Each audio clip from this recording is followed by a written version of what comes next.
You could have heard this episode 48 hours early on our Patreon, patreon.com/indieheadspodcast. But join us for as low as $1 a month, you'll see episodes early and gain access to our Discord server. All our upcoming episodes will be on our Patreon 48 hours before it hits our public podcast feeds. But if you're hearing this via our Patreon feed, we thank you so much for your support. We especially want to thank our Real Ones patrons, including Beckett Tien, Georgia Mikowski, James Boss, Holiday Kirk, Tyler, Marcy Anime, Chance Holdup, Delaney Mothman, Josiah Duncan, Jenna, Matt Cameron, Grant in the Back of My Dracula, Pablo Escobar's Hippos, Jackson Chris, Jeremy Bull, JP, Matthew Taylor, Breen Hare, Drew Wharton, I Like Books, Sarah Moore, Max Kapazinski, Mark Barry, Cal50, The PP Poo Poo Fairy, Chris Wade, Midwest Maxwell, Kevin John, Jake Wald, Keep Autism Weird, Rob Marino, Max, Dylan, Zach, Gavin 490 Freak, and Maze Farms. To become a real one, consider supporting us for $5 a month on Patreon. Receive a bonus episode every month and get a shout out at the top of the pod. Anyways, though, enjoy the episode. Hey everybody, it's Matty. This is part 2 of our Album of the Year So Far special. Part 1, of course, this recording was originally 3.5 hours long. And I don't think any of you want to listen to a 3.5 hour long podcast. We already pushed it recently with our Rap Form Veterans episode, going almost 3 hours. So we decided to cut this into 2 parts. So here's part 2 as we go through the rest of our number 5s through number 1s. But Rose, back to you. Your number 5. Oh yeah, great. I get to talk about a really cheery album about how everything sucks right now. It's always kind of sucked for a long time.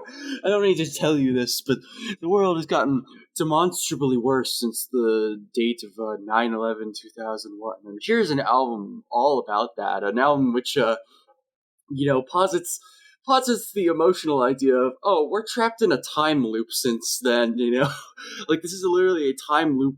This is conceptually a time loop record insofar as like they go and just play back the same sounds at the beginning and ending to really signify, like we are not escaping this cycle of weird trauma, though we just have as a collective just decided we can ignore this, like one of the most critical songs on the album is literally called 9/12, and it's just a song where they go like, yeah, on December 12th, 2001, everyone just went back to work, like it's just normal, we treat this as normal now, and just, there's something so wonderful about how Home Is Where made, like, arguably one of the most thematically depressing records I've heard all year. I'm just like, but yeah, the songs are so much fun, right? Like the opening of it is Skin Meadow, which is just one of the most, like, really punchy and fun fifth wave emo songs I've heard in a long time. Like, this album in so many manners reminds me of Goodness by the Hotelier, where like they made like the last time they made like a really good like Scrams heavy like really just beloved emo record that everyone likes, and then immediately after they were like, okay, we're gonna let the light in, we're gonna make a bigger, brighter guitar record, and like everyone's like, I don't know what to make of this. Is this emo anymore?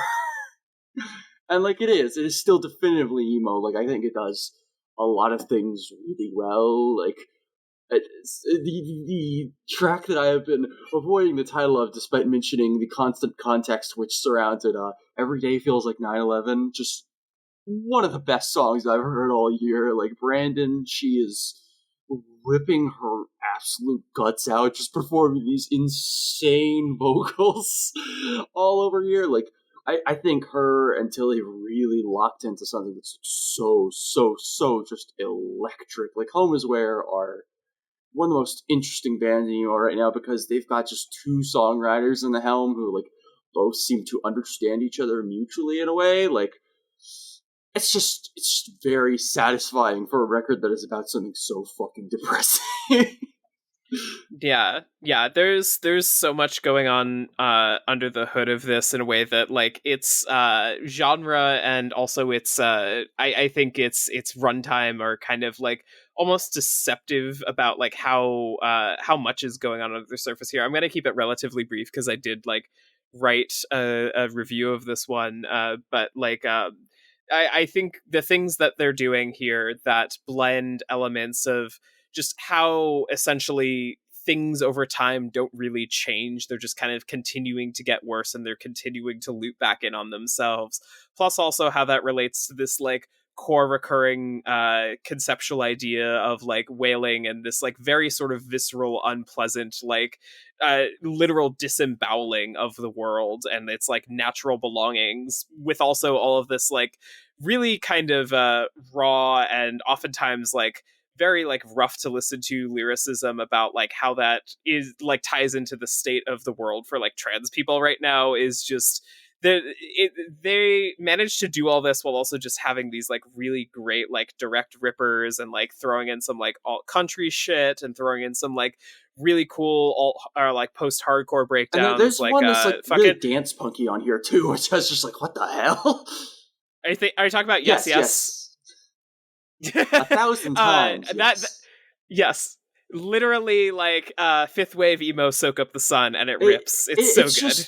It's really impressive, and it's like like to reference a band that I'm sure will activate the brains of like 3 other people here. Like this is the only other album I could think of that I would want the title to be called Modern Grotesque, because it just it is like so much about America as like a grotesquerie of like just like the most horrible things you can imagine. We're just like, yeah, that's just kind of a thing we have here. Like, you know, like they just, there's little references to things in like Southern and swamp culture. That's just like, yeah, oh, you can only get this if you just lived here your entire life. Like there's a line in the very first song about like, oh yeah, there's no more room on the roadside for any more memorials. Like, yeah, so many people have died here in this one place that we just couldn't put up anymore. It's just like, yeah. It's so grim and yet so achingly beautiful. I think the whole vibe of the record, and I think this does really get overshadowed by the song called "Every Day Feels Like 9/11," is the fact that song is immediately followed by a song called "9/12," which is just a hilarious joke, and that's this band in this album in a nutshell. Yeah, I do think my last thing that I want to say about this, because I'm going to keep it brief, is that I do want to shout out Lily Pad Pupils, which is my favorite song on here, because Home is Where, like, one of the things that endears me to them compared to like other fifth wave emo bands is that they are really fucking good at not just like throwing the same song structure at you over and over and over again. And that's one where like you have Skin Meadow just being like this very sort of like just blast in your face immediate start to the record that feels very much like what you would expect from them, kind of like taking things to the next level. And then they immediately like slow it down into this like slide guitar like somber place, and then it kind of builds and builds and builds, and it kind of just explodes into this thing that would have been like on a 2000s post-hardcore record, which is just so instantly my shit. But great just track. Smart album. They keep being good, and I keep being like, yeah, they're not going to get any better, right? We should all be so lucky to have a band who's like, yeah, we've already written album 3. Let's go. All right. Well, let's Natalie, we already talked about number 5, Gym Legacy. So on to Willie, your number 5 on your top 10 for the year so far. Oh, hold on. Let me collect myself. I was writing Callie Malone Seinfeld that whole time. I'm so glad to hear this. I'm so glad to hear this. That was good timing. I almost wrapped up. Needs a little bit of punch up, but not bad for a first stab. Okay. My number 5 is Love in Exile, the collaborative album by Aruj Aftab, DJ Iyer, and Shahzad Ismaili. Now listen, I have to issue a mea culpa. I did not get on the Vulture Prince train when that album first came out. I was in a very delicate emotional state. I was a neglected barn out in the middle of a field for whom like the slightest gust of musical wind could have brought me like completely collapsing down at the time. So I was like, I know I'm going to like this, but I can't right now. And now she is back with this new album as part of this trio. And I'll be honest, my hook into this album was actually VJ Iyer, who I've been a fan of for quite some time. Really wonderful avant-garde jazz pianist. His 2016 album with Vadadaleo Smith, I think it's A Cosmic Rhythm with Each Stroke. Really, really excellent, stark, minimalist, forward-thinking jazz album.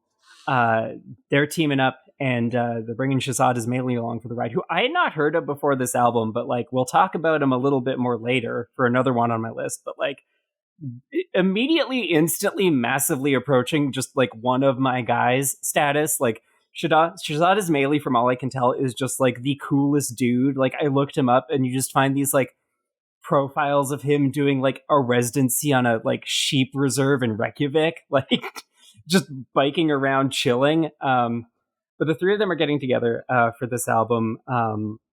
Which, similar to Spring Hide Its Joy. Well, actually, no, not even similar, because this is actually a completely improvised album, from what I can tell. The only sort of like set material are the incantations that Aruj is singing over the instrumentals that Vijay and Shahzad are creating together, and they found like a really wonderful and unique texture to complement Aruj's voice, where she's just sort of gliding over these like really like low and foreboding electronic textures that are also, you know, Vijay is breaking out of those textures into these wonderful like crystalline keyboard arrangements, and it has that magic to it that you can really only get with a fully improvised album, where like you really, and I'd forgotten this is the thing that's great about improv, 3 words that I rarely ever say in my life. But the fact that they have such chemistry together, and such, you know, a lot of the press around this album has focused on their sort of telepathy, but it really is true that you feel this primal link between the 3 of them, where they are just so in tune to each other and so adept at adjusting on the fly to the changes each is making, and responding or not responding to that, or throwing something new into the mix. And each one of the performances on this album is just so gripping as a result, and contains some of the most, you know, haunting and affecting moments that I've heard on an album this year, especially the sort of place that they find themselves in on the back half of Eyes of the Endless is probably one of the highlights of the year for me. It's just a really sort of magical space that the 3 of them are able to concoct together, and to hear people doing it in real time in this day and age, I think is a really special thing. Shout out to Zach, who is not on this episode, but he's also been heavily representing this record, and I'm sure has a whole lot more to say about it. But you know, it's an imposing listen. It's like 80 minutes of avant-garde South Asian music. I'm not going to deny that, but really worth making time for. And I think sort of really listenable, despite the length. I will also just say that Vulture Prince is like the baby version of that. If you would like to dip a toe into the Aruj waters, that album is 46 minutes long and also very good. Yes, although I will say Vulture Prince is maybe a little bit more like quote unquote conventional in its arrangements. Oh, like totally. There she's leaning really into the more sort of orchestral side of things, and here the 3 of them are dealing in these really stark and sinister, but also very sort of gorgeous and laconic electronic textures. Hell yeah. Also shout out to Judy Silverman, who never ever lost. Yeah. Hell yeah. All right. Jackie, you're number 5. Here's a record I'm totally and completely unbiased. I'm just kidding. Via Melancholia and Midwife, Orb Weaving. Have you heard that they're weaving an orb? No, just kidding. This record is so fucking good. I'm really glad that this record exists in the world, because people can now understand what I've been going through for the past 6 months, where I met this person that was clearly designed in some kind of government experiment to, like, for me specifically. Because she's like my long lost sister. Like, I met her, and the second night we met, she showed me her tattoos of low and grouper words. Like, we are of a piece in our slowcore sad girl bullshit.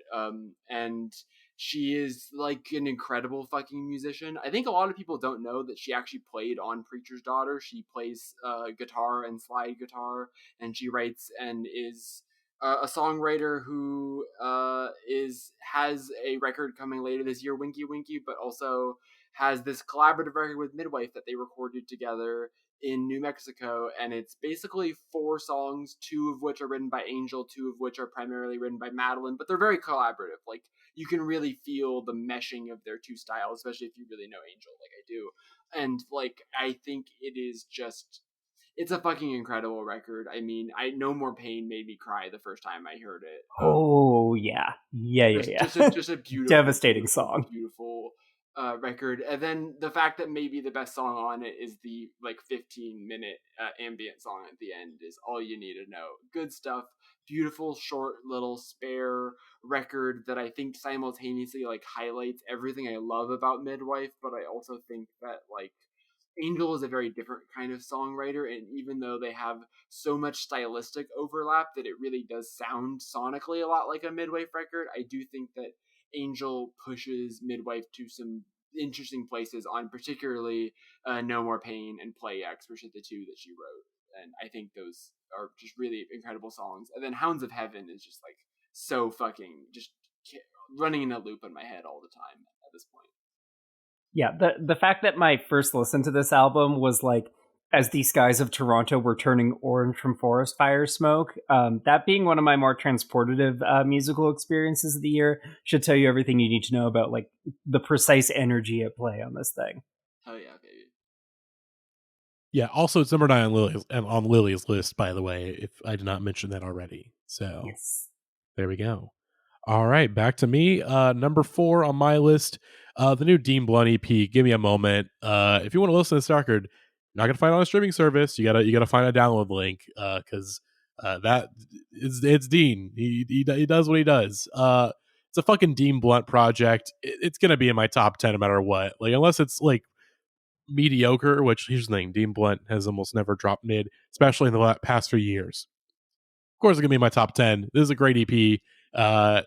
It seems like this is some of his saddest material he's put out in quite some time. Like, probably he seems like he's back in somewhat of a like Redeemer Stone Island kind of mode of a breakup of some sorts.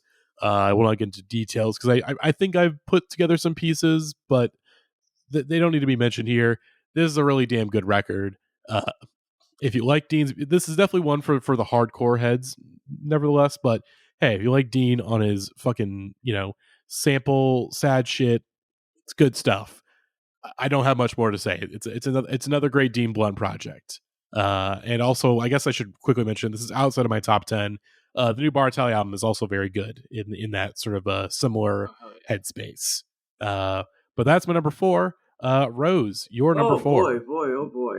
Yeah. So, you've heard of Caden V? You've heard of Angel Deratorian? You know, those are two artists I feel like have some decent respect in their own right. Caden V being a very, very good Russian pop artist who makes a lot of little esoteric little bops. You know, like I've seen comparisons of her music to like the Earthbound soundtrack for some reason.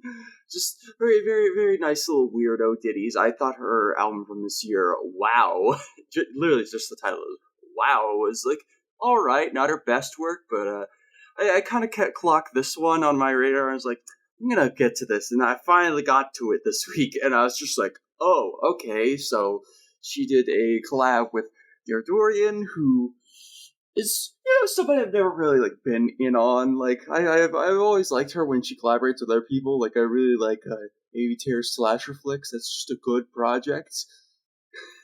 But like never have I been like, yeah, I'm all in on Dorian. But like her work with Kate here is so good. These are just like such tight little weirdo pop songs that I kind of just can't deny it. It's just every bit of it. I'm just like, yeah, you got something going on here. Like, there's a song here called "Ode to Boy," which is, exactly what it sounds like. It's like a very nice song about a boy that just suddenly breaks into "Ode to Joy" in the back half while layering their own melodies on top. I'm just like, yeah, cool. Just every idea where you're just like, yes, little fun little pop ideas that I wish more records would get into. It feels quaint, but also, just easy to make, but hard to really understand it at its fullest. Good shit. All right, Natalie, your number 4. Yes, my number 4, which I'll also note, is Lily's number 6. Yeah. They're back again. They're back. They're horny. They're very emotional and very much about the state of where things are in regards to like queer people today. It's feverette. It's radical romantics. As a big knife / Karen Dreyer head for years and years, I have like always been in the Fever Ray stable. I was like one of the few people like really going to bat for Plunge, an album which I will say has kind of taken a bit of a dip for me like since this album came around, in the sense that I feel like this album is doing a lot of what Plunge did with a lot more purpose and clarity, and I would say a more kind of tight, cohesive track flow to it.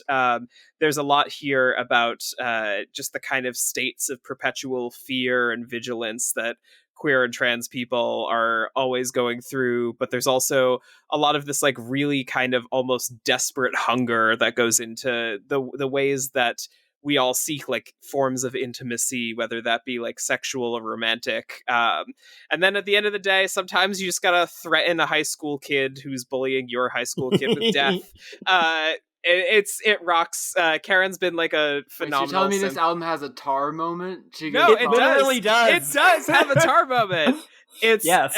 A tar moment produced by Nine Inch Nails, no less. Yeah. Very, very cool. But like Karen has long been somebody who's been really great at taking these like traditional synth pop structures and inflicting them with like just a bit of like weirdness and specific characterizations that like make them entirely their own. And I think this album is one where they like really kind of solidify what this solo project is for them. There's so much kind of like very spare and striking like lyricism that leaves a lot to the imagination, but leaves the through lines really present. I'm thinking of the like Hook to New Utensils, which is just like a collection of like body parts being that like are delivering pleasure. And also like at the end of the day, there are like plenty of bangers. Even it out. The tar track is like a fucking industrial like howler. It's great. Fucking Carbon Dioxide, which is this like really great like tipping over the cliff into like a free fall like great chaotic dance track. Just fantastic all the way through. Like Karen Dreyer never lost. Nope. No. Yeah, just to echo, this landed for me in exactly the way that I wish Plunge had, almost to the point where I was like, okay, well now I got to go back and like reevaluate what was up with Plunge, because like if they're doing this on this album, so it's interesting for you to hear that like you felt a similar sort of retroactive dip with Plunge there. But yeah, it's Karen doing sort of what only they can do production wise, and in terms of, like you said, that spare, like horror tinged, but also like really, really hot lyricism. Like the last line of New Utensils may be the horniest line of the year, which is pull up the skirts, grind beasts. Yeah, just like, yes, horny body horror. That's what we want. Yeah. And yeah, I think also the way they've sort of used their play with characters, because they said in a lot of the press for this album, sort of inhabit this state of like vulnerability that is so raw and bare that it's almost like hard to look at, and examining what that desire to look away like is in people, I think is one of the many like very fascinating thematic threads going on in this record. And we'll get to that later on my list. Oh, we will. Yeah. We'll get to that later on our list too, both of us, Lily. Oh, true. Yeah, we will. But yeah, really, really excellent record from them. Yeah, like I feel like a lot of my like I've tend to like most things that Karen Dreyer has been involved with, but I feel like my interest kind of like ebbs and flows in terms of like how the song structures hit, plus also like the clarity of some of their thematic purpose. And like this is the one that I think hits the closest to kind of like thinking about like why Silent Shout is for me like a 10 out of 10 like 5-star classic, just like full Pantheon record. It like really gets the sense of dread and very kind of at times spare and haunting instrumentation that like makes you feel almost kind of the cold shiver of the lyricism that they're going with, but also is something that like is still seeking for like a place of warmth through that. And I think that that's really kind of like special throughout all of this, is there's this it's this like dual-edged approach to kind of like current state of situation, but also this like very sharp like clarity of need and what's being searched for that kind of intertwine in really fascinating ways. Mm-hmm. Yeah. All right. Lily, you're number 4. My number 4 is Talisman by Slow Spin. Maybe one of the sort of great surprises of the year for me, I will say, in just that, like, Slow Spin was not on my radar at all. This record was barely on my radar at all, and, like, very quickly has shot from, like, oh, that was interesting status to, like, currently at number 4, could maybe even become my, like, number 3 or number 2 record of the year, just because I've connected with it so hard, so fast. So Slow Spin is the pseudonym of Zirak Ahmed, who, as I understand, has been sort of one of the leading lights of, like, the Pakistani experimental music scene, specifically the scene in Karachi, for quite a long time now, and has a fairly deep back catalog that, like, I really, really need to go explore. But this album came about with I Said He Was Going to Come Back, a session that she did over the course of 3 days at Shahzad Ismaili's studio in Brooklyn, of them just improvising together. And then she spent the following 3 years taking those improvisations and rearranging them and adding production to them, and just, using those raw materials to spin this record out of it, and adding a lot of instrumentalists to the mix. Most notably, Greg Fox, formerly of Liturgy, is playing drums on this record in only the way that Greg Fox can be Greg Fox and somehow, like, play the most gentlest, sparing percussion that you have ever heard. And the sort of sound space this album is dealing in as a result of that process is that it took me a while to realize that this was the structure of the record, is that the first half of the record, the A-side, is sort of her, reinterpolating these Sufi lamentations, but juxtaposing them a little bit similarly to Love and Exile, with these, very gentle ambient textures, with these orchestral flourishes to them, and just really lovely reinterpolations of all the source material there. But it's the second half of this record where it turns into something really extraordinary for me, as she starts to delve into, like, more original English language lyricism. And I don't want to say it's an instrumental turn that happens at this point, but just the way all the instrumentation and what she's after with the arrangements coheres on the back half of this is, like, completely singular. I don't know that I've ever heard combinations of ambient music and, like, spectralist folk and country, but also with these noise and orchestral elements to them, and these really wonderful, like, deep synth textures, almost, certainly courtesy of Shahzad Ismaili there. It's just exceptional, and it's extraordinarily touching to me. Oh God, I'm feel so annoyed that I'm blanking on the name of the song. I think it's Remains for me, like, easily one of my favorite songs of the year, that sort of gives me the feeling I wish the last 2 Bon Iver records had given me, where you have this, like, loping Greg Fox percussion, and then these slide guitar parts happening, and synth textures happening underneath that, and then just this really haunting and intimate vocal performance from her.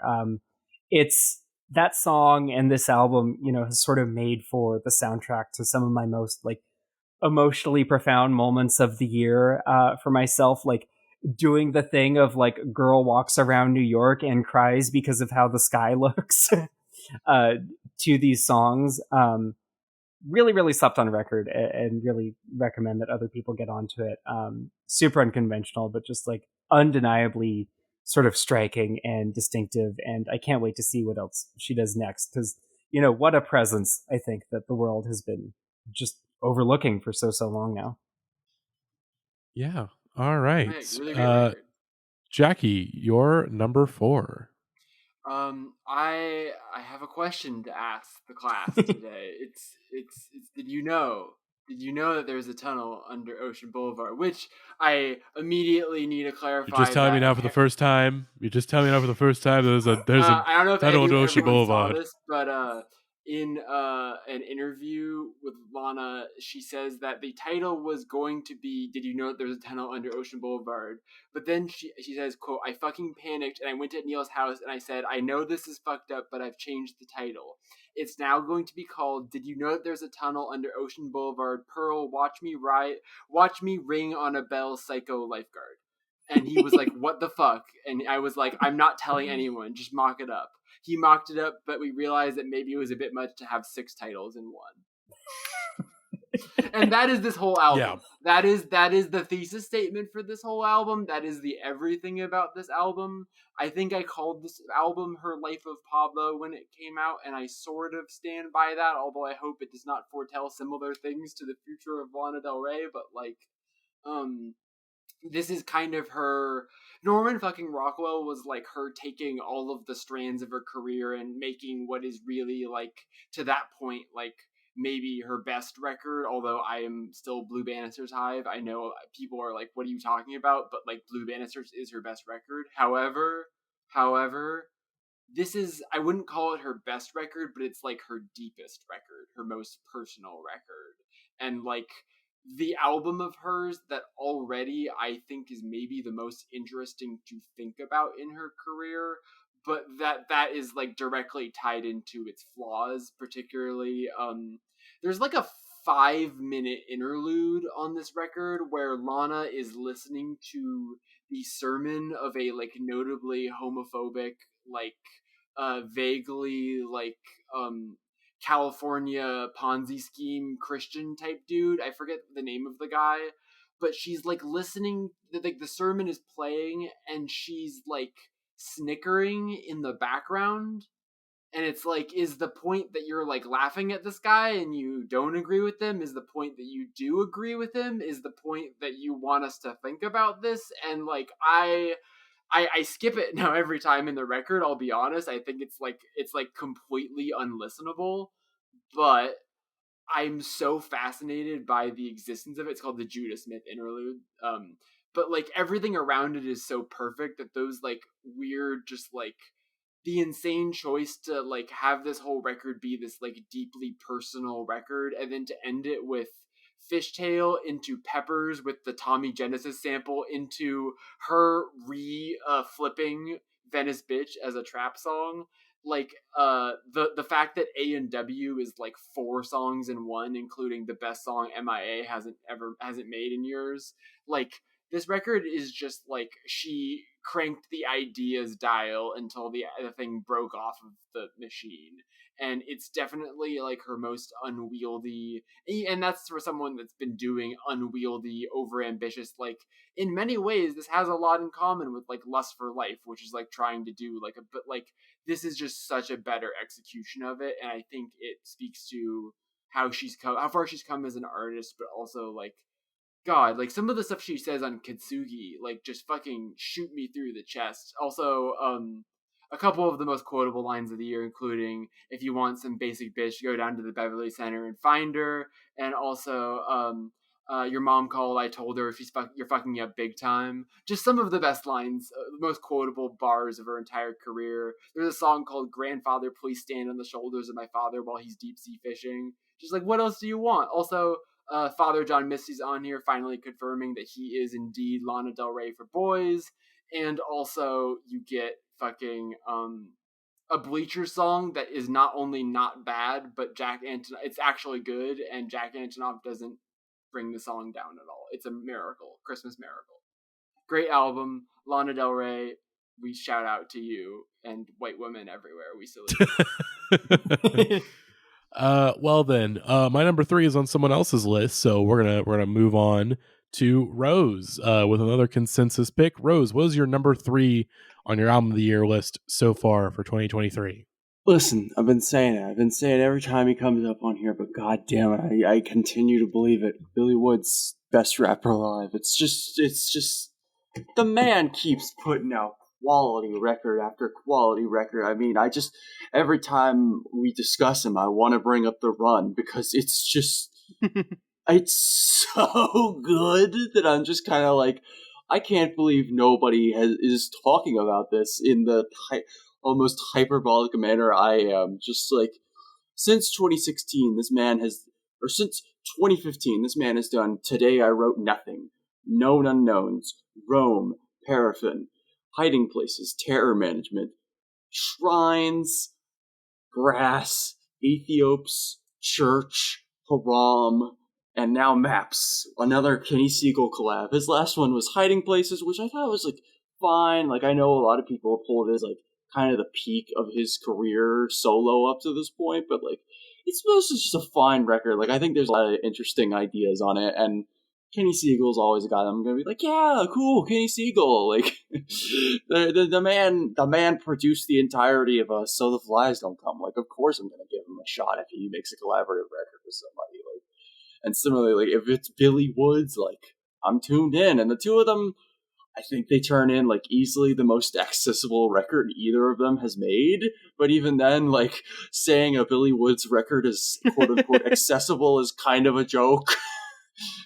Because it's like, yeah, no, he gets a song on here in the middle. It's just like, just Danny Brown just like absolutely just shutting down the song and making it the most horrifying sounding thing you've ever heard. Like, it's beautiful. It's, and just like so much of this record, again, it's just like him doing what he does best of like recontextualizing little lines here and there of like older songs. Like Soundcheck has this one line that he really loves to repeat, that he repeats from fucking Paraffin, which is a every victory Fearic, every live show, forget the lyric. Like in Paraffin it's just an aside, but here he decides to make it the whole hook.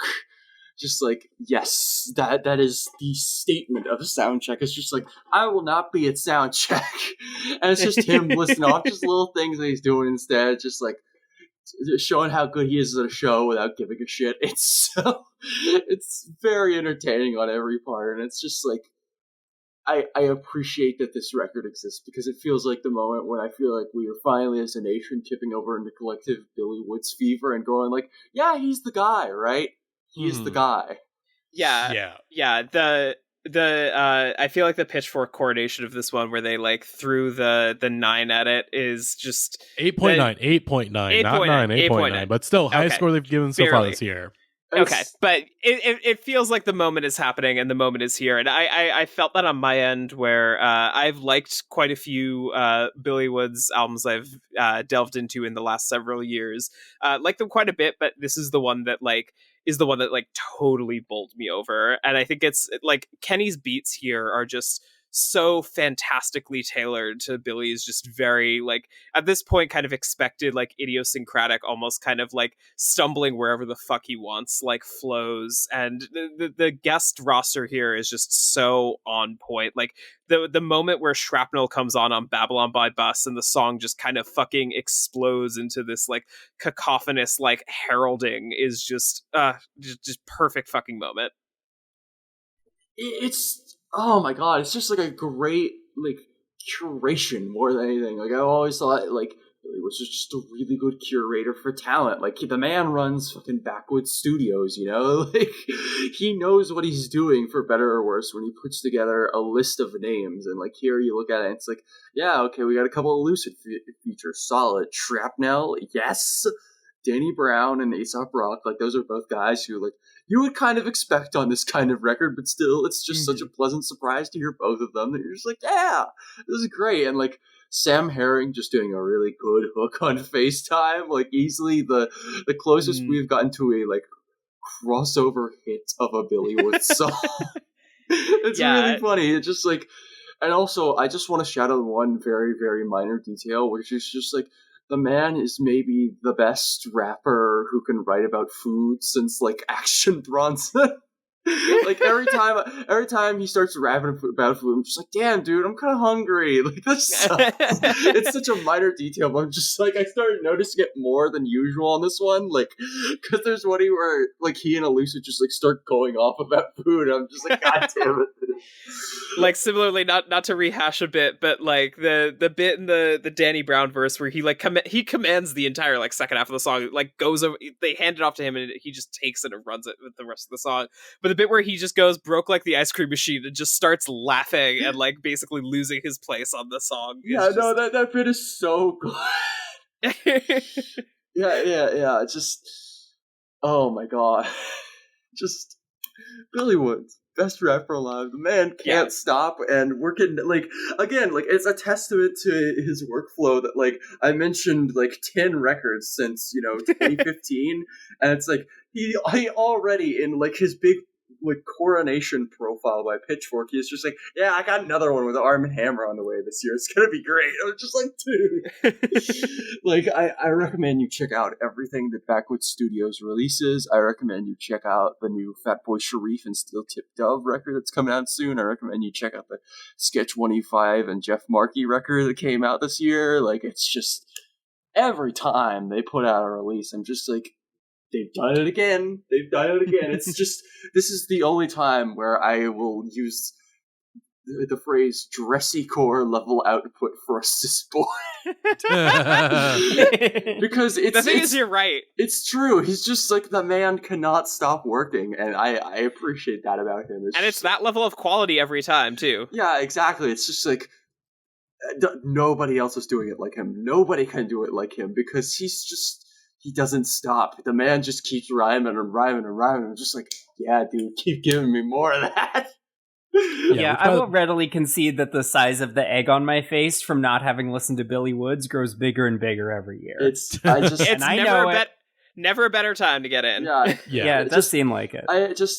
Everyone, go listen to like anything from like the past like 5 years or so of his, and you'll just get an idea of his whole deal and immediately be like, I get it. But like at the same time, like the depths of which you can truly get it, quote unquote, are so vast. Like he's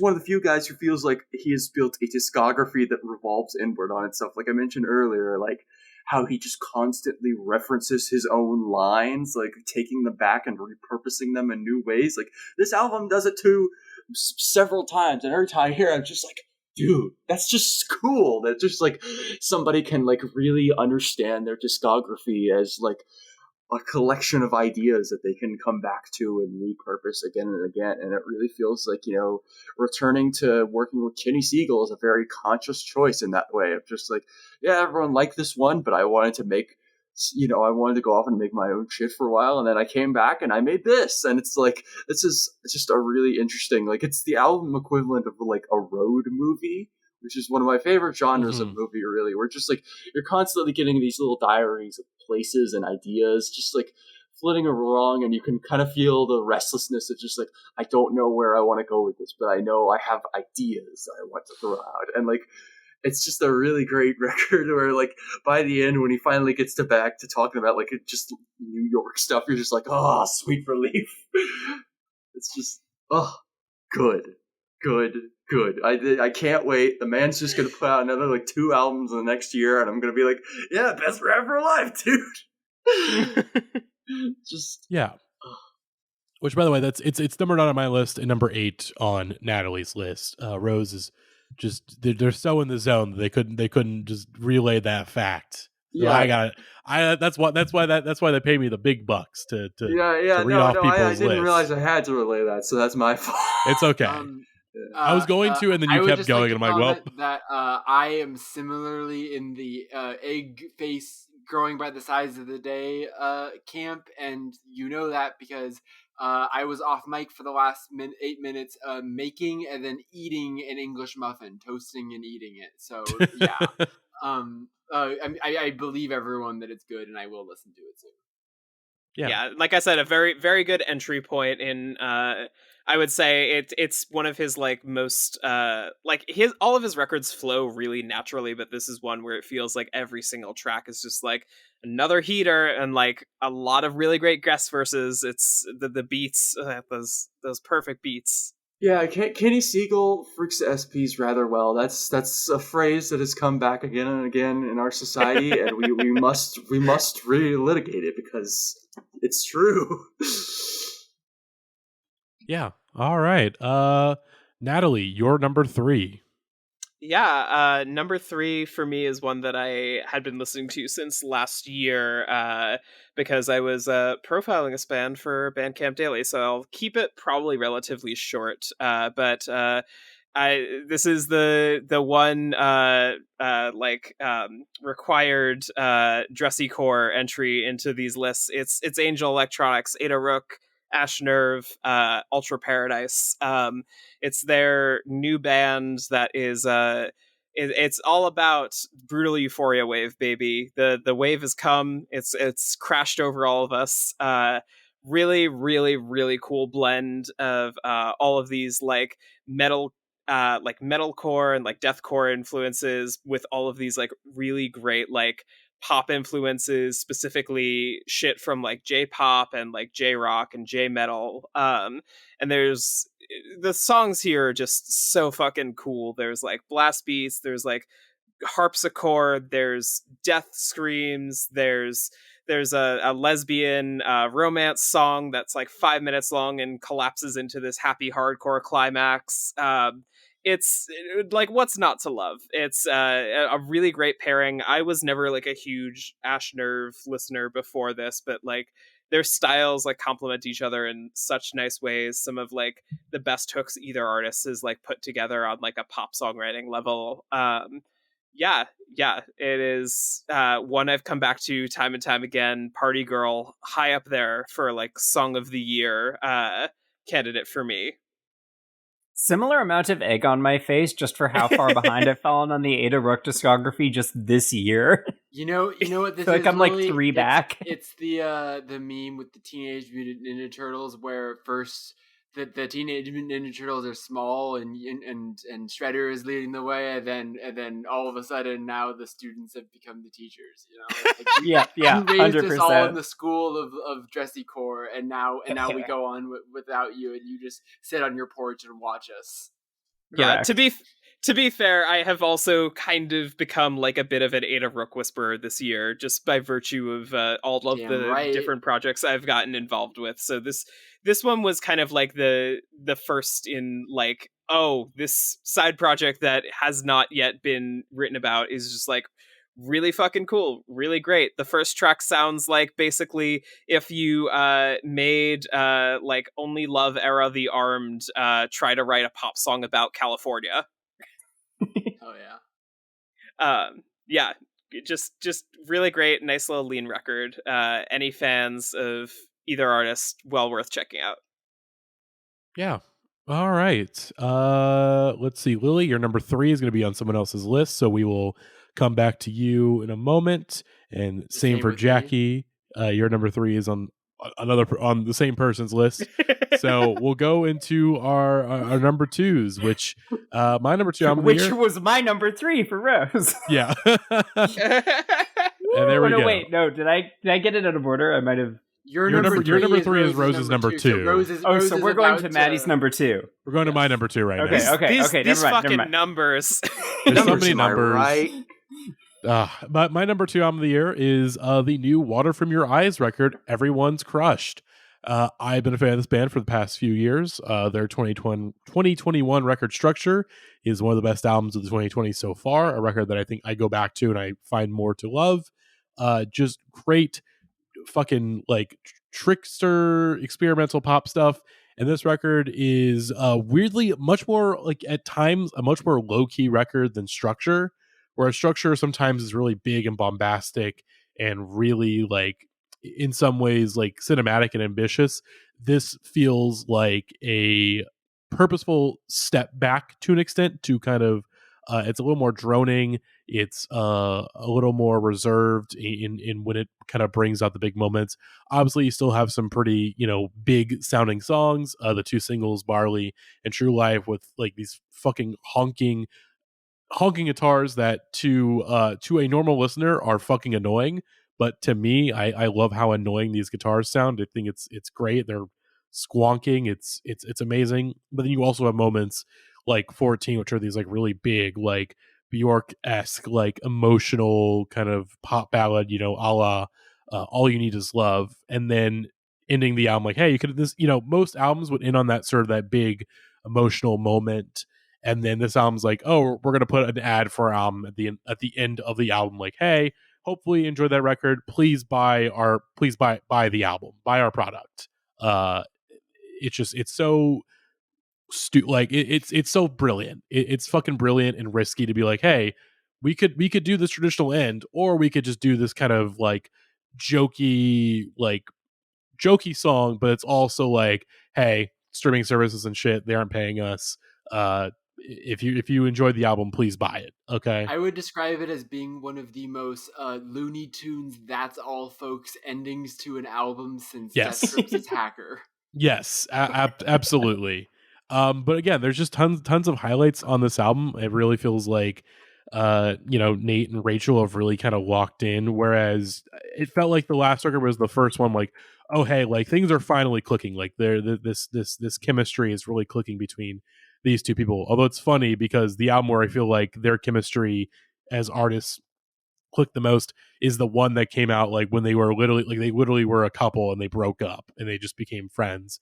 And this record really kind of continues to lock in on that chemistry of Rachel's very like deadpan vocals that it can really jump into really emotional moments when it needs to, and Nate just kind of continuing to explore these musical ideas either between like more guitar stuff, Matty, I'm more sorry, I don't want to interrupt your very good analysis of this record, but you're making me realize that this band is essentially the anti-Fleetwood Mac in that they get their power from not having sex with each other versus Fleetwood Mac where they get their power from cheating on each other with each other. This is true. Like, Blue Hawaii also in the leveled up after not sleeping with each other camp. Wait, I'm sorry to interrupt even further. Jackie, your way of phrasing that just made me think that if Fleetwood Mac just predicted that Kevin Smith tweet. Oh, is that? Fleetwood Mac was cheating on each other. No, that. Oh, god damn it. Okay. I don't back need to to think everyone's about crush. the brown area or whatever it is he says. For the love of God, back to everyone's crushed. Again, when I first got this record a few months ago on the Advance, I was a little disappointed by it, but over time, its charms have kind of grown on me, and I sort of appreciate its more reserved pace compared to Structure, which sort of had this like very strict like mirror half concept of a record where like the halves of the album mirror each other. This doesn't have that, but I think that's totally fine. This band is great. I also really like that the album starts with a song called Structure. It's a very like last time on Water From Your Eyes. Exactly. Like again, this is the stocks. Put your stocks in this band. Obviously, I mean I discussed it a little bit with Baratalia, but Matador is having a hell of a fucking year. They are the Mattycore label of the year. They're calling them Mattydor. Martycore. Martydor Records. Martydor Records. Matty, every once in a while I will try to avoid calling you Marty because I feel like you're sick of it, and then you will encourage me to do it again. I think with Mardi Gras Monroe, I think that's kind of that's maybe okay. You've tipped over into I've tipped over, be like, okay, Marty is fun because now Cajun Matty is also called Mardi Gras Monroe. But yeah, this band's great. It's both lots of silly bits, but also nice moments of seriousness. Again, True Life and Barley are both incredible songs, and I like that True Life is a song about they were trying to do a Neil Young cover, but they couldn't get the rights or they couldn't get the approval. And the song is just like, hey Neil, please let me sing your song. Like I want to sing your song, Neil. Come on now. This is the silly little guy's album of the year, in my opinion. It's great. I love it. That's all I gotta say. So Rose, you're number 2, and Lily, this is your number 3. Now, before Rose kicks this off properly, I just feel it's very important to state that for these next 2 picks, we have officially entered the trans women are better at metal than anyone else section of the podcast. Damn fucking straight. I was going to mention that. Like, again, the dolls just never lose. They never lose, even once. Nope. And this is just, we're so back. We are so back. Oh, we're so back. We've never been more back. Pupil Slicer, Blossom. Just, you know, we're the ones making these records when you see, like, when you look at the initial press interviews and it's like, yeah, our inspirations were, like, Bloodborne and, like, 2001 A Space Odyssey. I wanted to pull that up. It's so funny to me that we're just like, yeah, this record is inspired by, like, the most obvious things we can muster. Yeah, you know, it's like you don't want to buy. It's like there's a problem that happens when people abandon one set of like normative ideas and they just pick up a whole new set of stereotypes. But sometimes we really are just caricatures of ourselves. You know? Oh yeah, completely. That pull quote is like the best distillation of the single cultural brain cell that like most trans women are sharing. It's so good. It's just like, and it puts those influences to really good use and makes a record about like self-embodiment in the current age. Like, just feels very honest more than anything, and I appreciate that they can make a record this like bracingly earnest and while still being like aggressively weird with their influences. Like the last album was kind of like, yeah, we have Dillinger Escape Plan at Home, but like also like we there's some other ideas here that like we could really pounce on, and like they figure it out just so quickly, like what the good ideas were from the last one, Mirrors, which is like just a relief to me. It's just like, yes, this band has graduated. They're here now. Like Kate's clean vocals are stellar. Oh, it makes no sense. How do you get that good at cleans that fast? Like, it is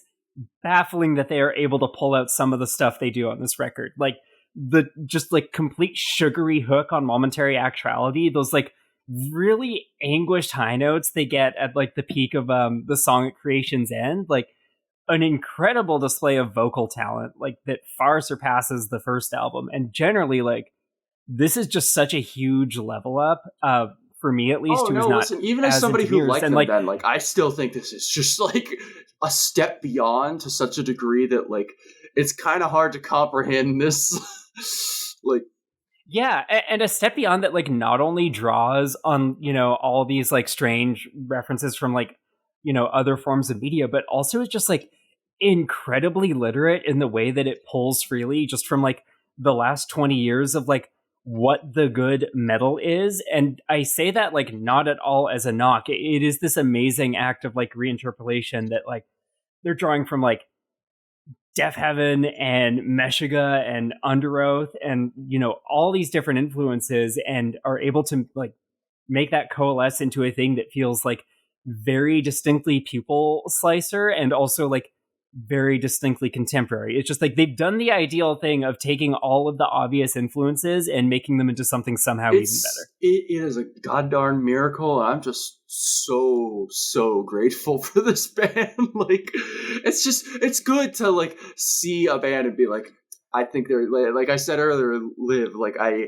was just like, I can see the level up in them and I want it to happen, and then when it does, you're just like, yes, thank you. Yeah, it's the Eric Andre gif where he gets his hands up, like, yeah, yes! No, exactly. It's like, oh, it yeah, really it is. is. It like it just there's a specific moment on here where I just like did the fist raise and everything. I was just like, wait, what was that moment? I want to know. If I remember correctly, it was when I hit no tempo. I was just like, in fact, there's another band on this episode, in fact on Rose's list that we will get to, that is a very similar sort of thing of like, I think they could do the thing, and then they do the thing.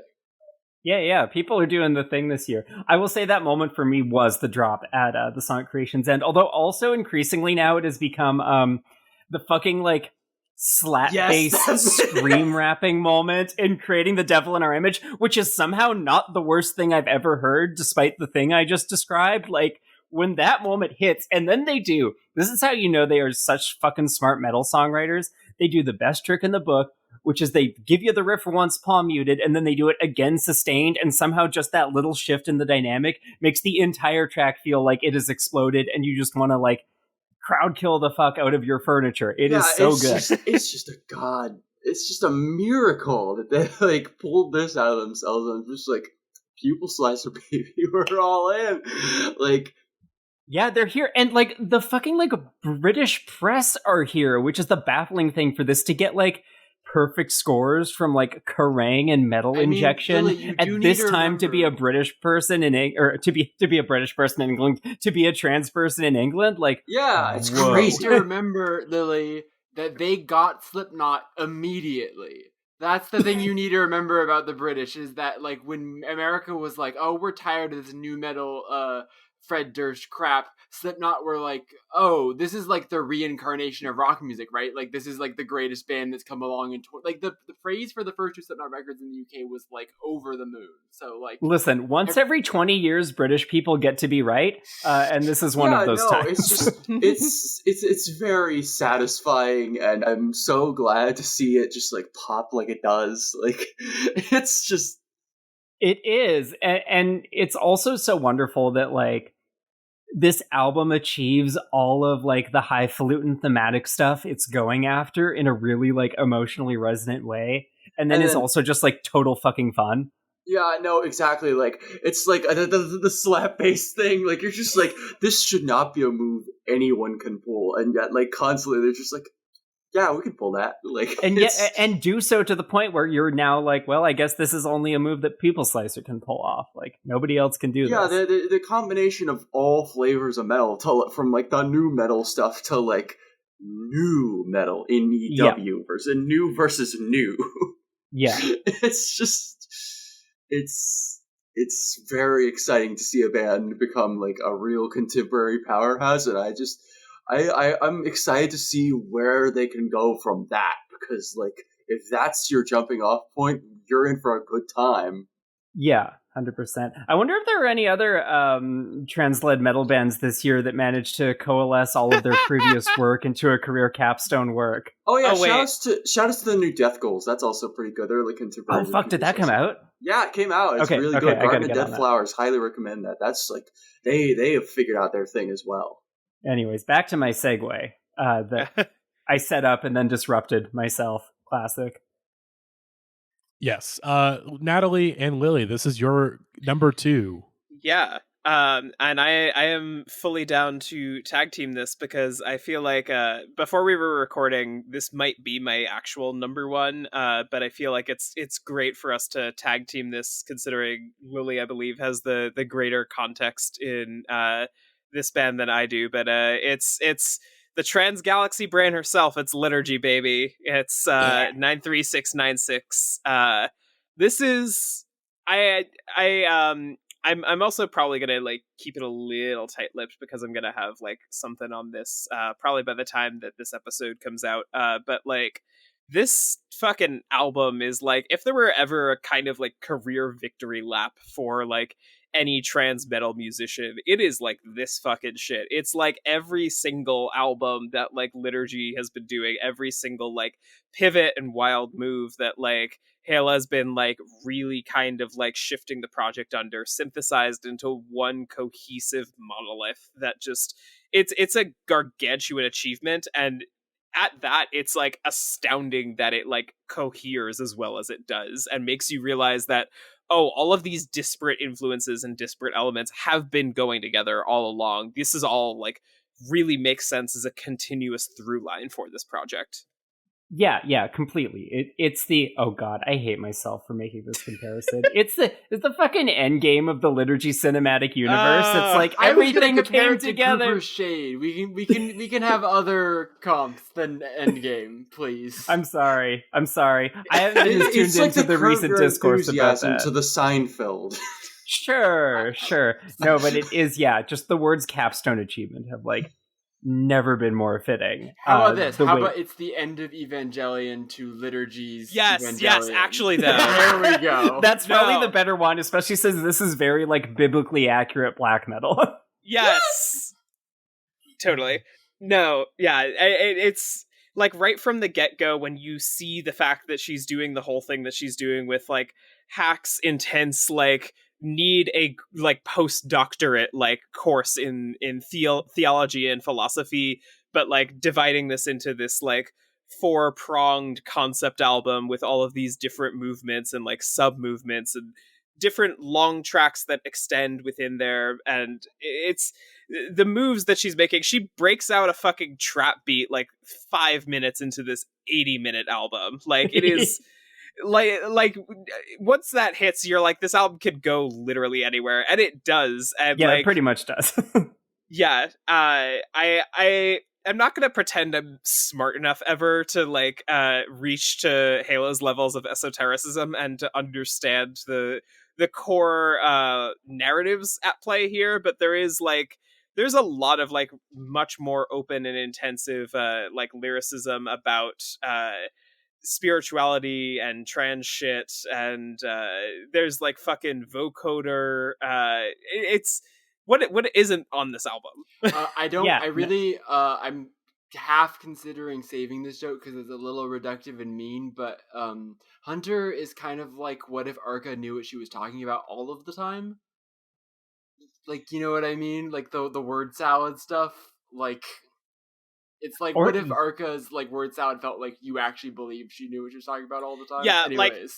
Hayla's like very much like somebody who will like go on about whatever she wants, and I'm just like, I'm nodding like, I'm sure you're correct. I don't have the education to question you in any way for her. It is never feels exactly like how word I watch salad, her that's the YouTube thing. channel, Two Edibles Deep, and I mean that in the most respectful way possible. Yes. I'm like, I love this for you. Yeah, you know that It's the hardcore kids be like me. You're just listening and Yeah. you're like, that is probably how dialectical materialism be like, or whatever. Yeah, that's how Aeon be like.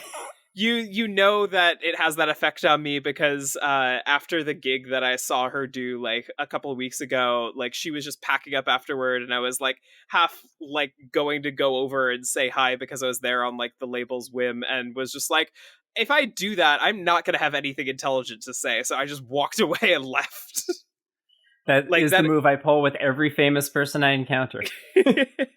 But no, I guess like honestly there's so much going on here that like it's hard for me to like really kind of talk intelligently about it on the fly. Like I feel like I need like my notes out, like I'm about to write like a thesis paper, but like I don't know, like we had fucking Generation right off the bat with those like heavy blast beats and the like wailing riff. You got fucking Halogen 2 with the vocoder section and the like blast beat that feels like it's like having a panic attack in real time. You got the ass throwing metal beat to end all ass throwing metal beats on the title track. It's that when that beat hit live, I was just like, okay, yeah, all the girlies who know what's up, all the dolls in the crowd who are just who are here and having like a spiritual awakening are just gonna like have a moment and also just like throw their ass in like the most emotionally like destroyed way possible. It speaks to like a similar thing that Blossom has going on, that just like the 15-minute title track to this album is probably one of like the most fun liturgy songs ever. Like the grooves just do not stop, and they do not stop being thrilling. And like also I think to just with a lot of the stuff we've been circling around, I think it's to this album's great credit that like this is also the album in which Hala's sort of like self-developed lore and personal theology and the like incredibly dense conceptual threads going through this album are sort of at their most accessible and palatable. Like it's the first liturgy album that I would describe as like truly graspable on a thematic and on a structural level. Like for as much as I've enjoyed their music, I can't necessarily claim to have like understood what is going on like under the surface. And even though I may not necessarily, this album very crucially I think makes you feel like you do, and part of that is the sort of like unprecedented emotional transparency of the whole thing. And again, like similar to Blossom, the way that all coheres is at once like somehow, despite being 80 minutes long and having two 15-minute long songs, the most listenable and the most sort of immediately both thematically and viscerally rewarding piece in the liturgy catalog.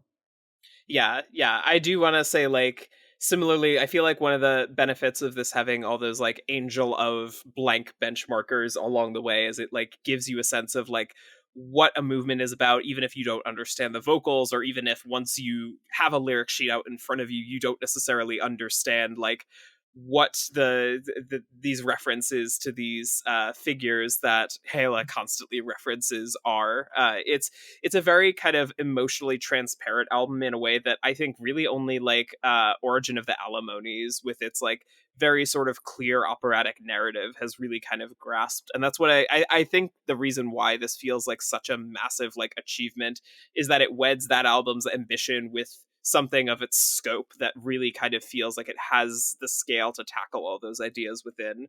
I think the last thing I'll say before at least I've said my piece on this is that like this is just one of the rare few albums where I have kind of like my own like kind of complicated almost indescribable relationship to like spirituality and music, and like as somebody with a lapsed religion I was raised under and a rekindling of a different thing within my heritage, like very few sort of albums really kind of can like really kind of pierce the surface of. And this was one where as I was listening to it on the record, it wasn't quite hitting there, but like the kind of emotional heft of like seeing it live and like having the like just scale of some of these songs just like overwhelm me is like one of the closest experiences I've like had to that sort of thing. It really did feel like it was kind of a like spiritual and personal awakening in a way that is really impressive, considering I feel like I maybe only understand like 3% of this record. Yeah. Yeah, it's like 10 years ago she said the words transcendental black metal and everyone was like, what the fuck are you talking about? And 10 years later, everyone's like, it's like this like kind of transcendental black metal. All the kids are doing this. We all came around to the vision. The newest wave. The woke mind virus. They're making black metal transcendental. What's going on? They put the transcendental Jackie, you would not be shocked at all to discover that those are real sentiments going around in black metal forums right now. I was half joking, knowing that was probably correct. Yeah. Excellent album. I mean, just feels like a really powerful closing of the loop on all the different sort of experimental strings that liturgy had been delving in the last 10 years, and feels at once like a victory lap and like a push into new horizons, which is extremely exciting. Oh yeah. All right, Jackie, you're number 2, which is also your number 7. Yes, Greg Mendez, self-titled record. Although it's not a debut, it's like a breakthrough record for someone that I suppose people that are in the Philadelphia scene generally seem to have more of a understanding of who this guy is, but to most people this is kind of their introduction to him, and it is kind of it has a very, like, it is self-titled for a reason, right? There's something about this record, even if you check out his other music, that is very like hard on its sleeve, kind of just sort of putting everything out there sort of a record. But I think the thing that's really amazing about it is how it manages to be this like truly heartbreaking record that never feels like it's putting too much paprika on the sandwich, and all of its like gestures towards a life of like himself and friends and loved ones struggling with drug addiction, and like certain things that get referenced on this record, like being led into a crack den by someone else named Mendez, no relation. Like, there are all of these little details. There's something about them that feels particularly mundane in a way that never makes this record feel like it is. Like, I don't have this feeling about the Mount Eerie records, but right, like the criticism some people will give you of those records is that, like, yes, it's a very sad thing that happened to him, but it feels all a little like a bit too much for me artistically. And I think this record is like so understated in the way that it repeatedly rips my heart out of my chest and stomps on it and does a little Irish jig. The Cop Collar, the Maria, Goodbye Trouble, a Clearer Picture of You. Oh my god, this is just a record that I listen to and it makes me want to die, but also I listen to it first thing in the morning and it like sets me in a good mood, ? I don't know how to describe my emotional relationship with this record besides that I find it very comforting, and I find that the whole record, but particularly the last song, which I've described as Randy Newman, You've Got a Friend in Me, for people that have lost a loved one to a fentanyl overdose. It's like this world-weary song that could only be written by someone of like a younger generation, but like also has this like very, very classicness to it. And it just is like this beautiful little just like it's what the song is. It's like, hope you're doing okay. And like, that's what the whole record is it's not really like wallowing and like, here are all the worst things about me. It's more like someone learning to approach life with this like tenderness and like forgiveness for himself and the people around him, even as like people are in these like codependent, difficult, abusive relationships. It's just a really fascinating record, but also it's like, I mean, everyone's made the comp. It's like, it sounds like Alex G. No, actually, it sounds like Elliott Smith, but it really does sound like both of them. But it's like if Alex G actually ever wrote autobiographically about his own life in a non-cryptic way, is sort of the vibe. But also, there's none of the like weirdo studio experimentation. Like, it's incredibly unfussy, but it never feels boring. Like, every record is so catchy, and the way that the guitar melodies just sort of guide you through the whole thing is just like expert level stuff. And it's just a record that like I'm trying to find, maybe I could use this record. You know what? I'm doing this now. This is my new record, my new example of what I'm gonna call the Benji Ben's my friend mood, which is basically like not a song or album about the worst part of your life, but like the feeling immediately after the worst part of your life, where it's like, okay, I'm still kind of reeling from that, but like this is the first day where like that heaviness has lightened enough that I can like pick myself up and take myself for a walk, you know? It's like the moment after the emotional climax. It's got this like calmness to it and this sort of like center of gravity that helps it from just feeling like it's like a punishing lesson or whatever. Really lovely, beautiful record. One of the best singer-songwriter records I've heard in a really long time. Yeah, full agreement. I don't have much more to add other than I also love Sweetie. It makes me want to cry. Again, great record. Well, then here we are. We're on to our number ones. My number one album of the year so far is one that I still have a hard time believing is my number one, and I mean that obviously in a good way. The new Inattended Anna record, Principia. My friend Mike Hollow of Sibsman, he randomly posted this record on Twitter back in February. I was like, well, I trust Mike's taste. Check this out. And this is just a great like it's French indie pop. It is like the platonic ideal of like this sort of like Stereolab, like somewhat accessible, pretty straightforward indie pop, but like it's hard to articulate because it's just the record is just it's just good. It's just like it's just like everything I want to hear in this kind of genre of music is on this record. It reminds me a lot of the Melody's Echo Chamber album from 2018, but like a little less weird than that album, but making up for that by just really muscular like songwriting and instrumentation. Like this is a band that is like firing on all cylinders with like great songs, and it's just such a fun listen. It works really well as an entire album, but also just like you can just pick your favorite tracks and just go back to those whenever you feel like it, because there's this record operates on so many different moods and feelings. It's fucking good. I don't know what else to say other than it's fucking good.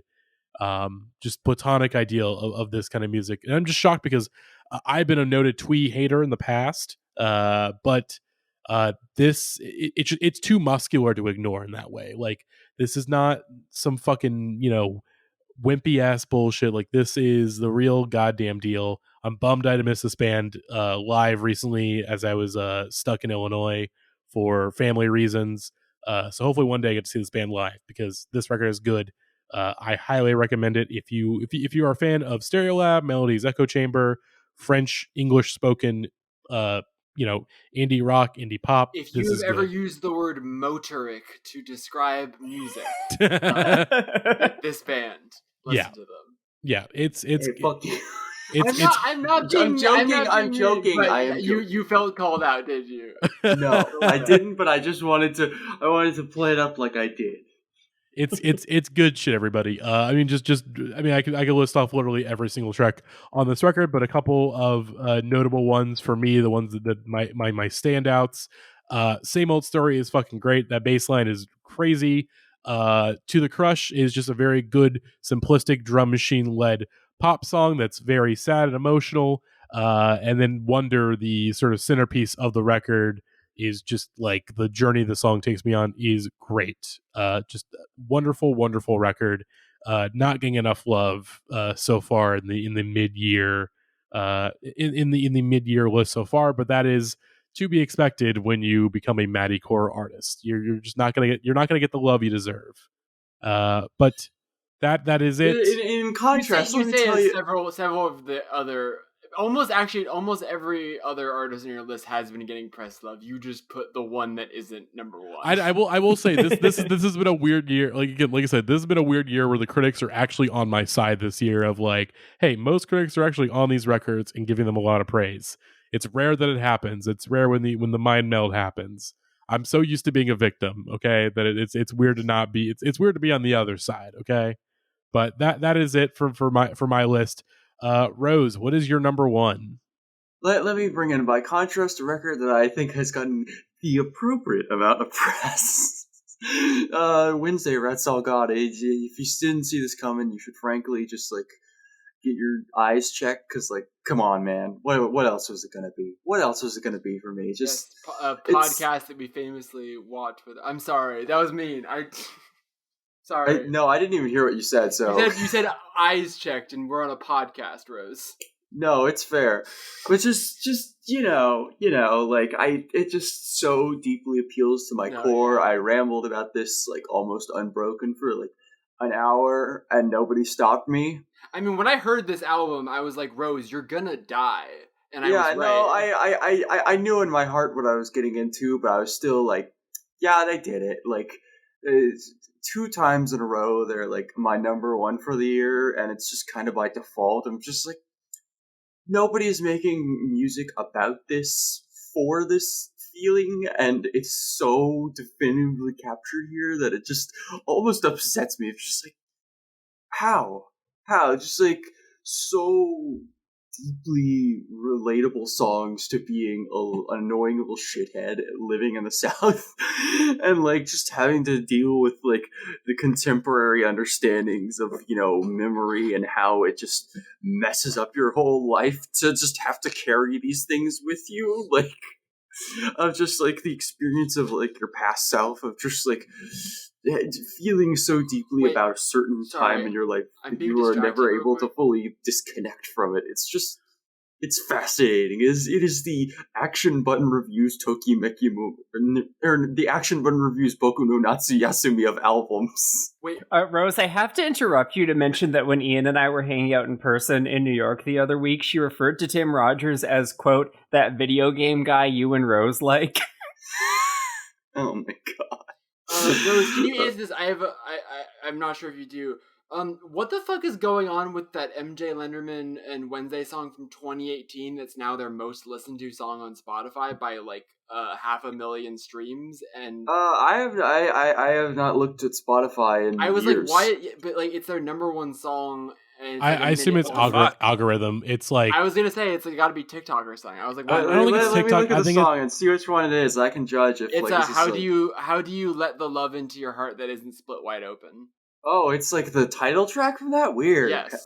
Okay, that's I that's assume why it's weird, yeah. I assume it's just one of those like Spotify autoplay things where like it matches enough artists that are popular that like it's the thing that autoplays after certain songs. A minute long. That's probably what happened, yeah. Yeah, no, that's very confusing. It's just like I don't know. I don't know what else to say, because like I've said everything like 2 times over now. I've said all I can. It's a record that reaches very, very deep into places of my heart that I just cannot get over.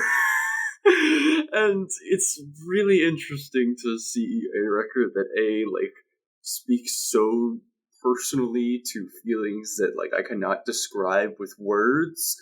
And B does so while just making really, really good rock songs. Like, this band does grunge, they do country, they do shoegaze, they do just a little bit of everything. You're just like, it's the flavors are all here. You're just, you're real excited, and it's satisfying. It's satisfying to see like this band, you know, reach the top and everyone just be like, they did it, they did the thing. Good job, guys, because they did.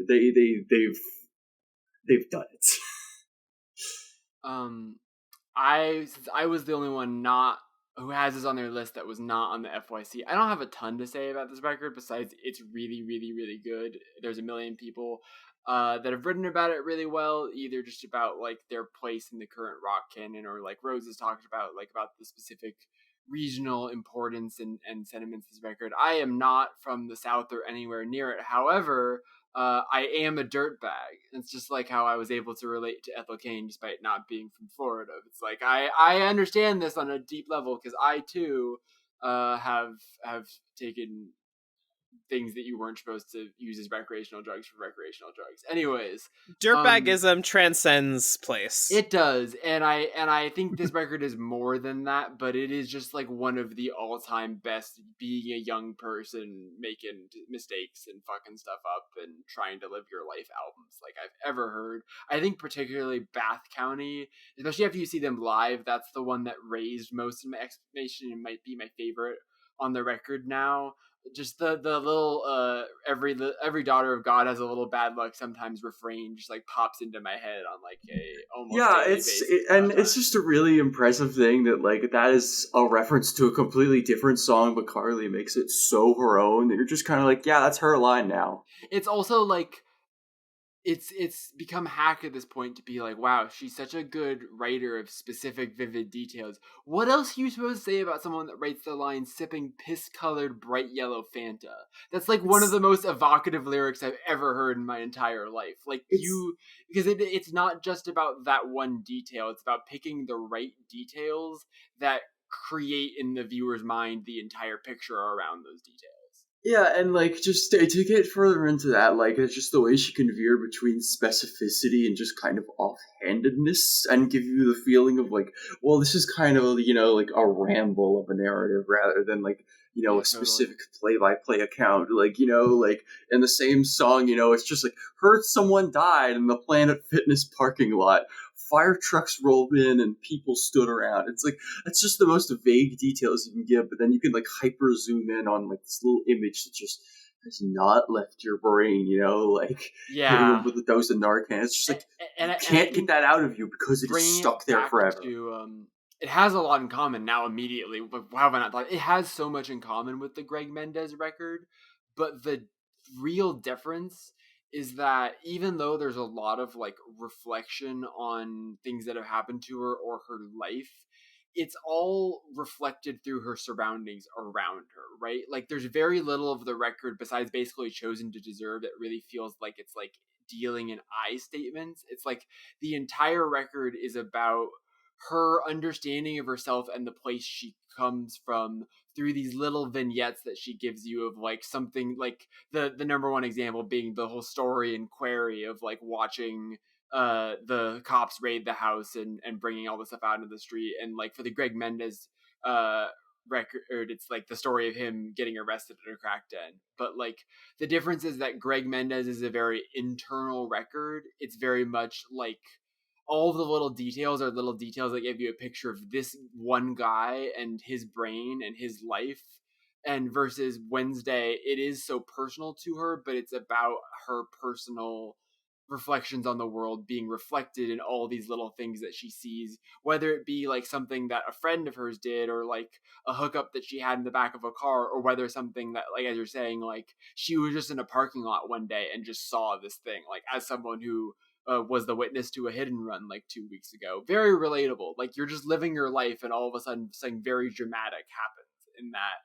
But it doesn't just feel like this series of non sequitur stories. Like they have such a collective momentum that they pick up over the course of the record that by the end of it you're just left with this like very hard to articulate feeling of like, wow, I really get a sense of like what this person was trying to communicate here, even though I can't just the emotion of like, I am forever tied to these places and incidents, and I will like forever have them in my memory. Like, it's just, I've never heard anybody articulate it so well through a piece of art. It's just like the curse of human memory of like, I can't get this out of me. It's stuck here forever.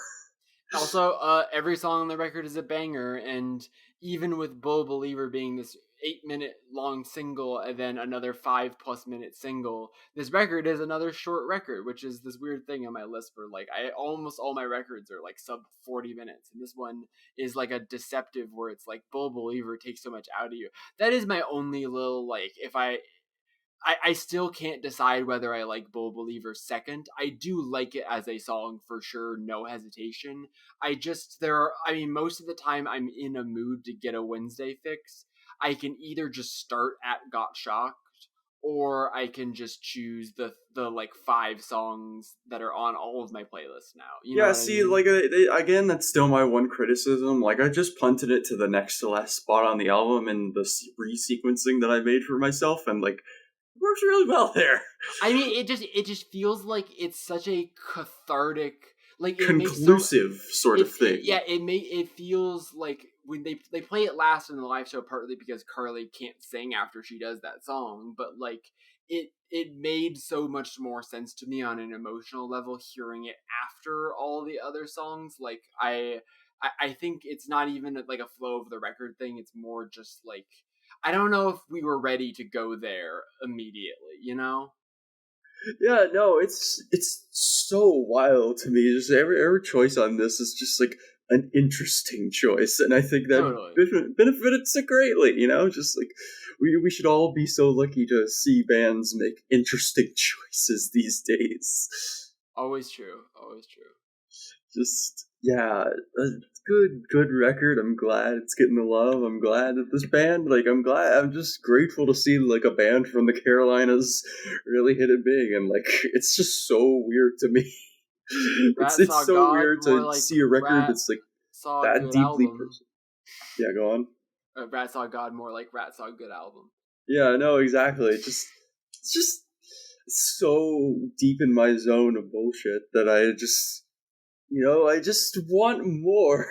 I'm trying to remember, did I tip it to you that the album is literally called Rat Saw God, or did we find that out at the same time? Because I remember learning that and being like, they might as well call this album... I think we found that out at the same time, although I'm gonna be honest, like, they teased it weeks before and I didn't realize it because I ordered, like, they made this little zine, like, Carly released this little zine that was like both digital and physical. I picked up a physical copy, and in it, like, next to their thing that's just like, yeah, we got an album coming out soon, like, there was a little photo that said Dog Saw Tar, and it was just like, or Dog Was Tar, and I was just like, I didn't know what that meant at the time, and then like I looked back and I was just like, it was right there in my face all along.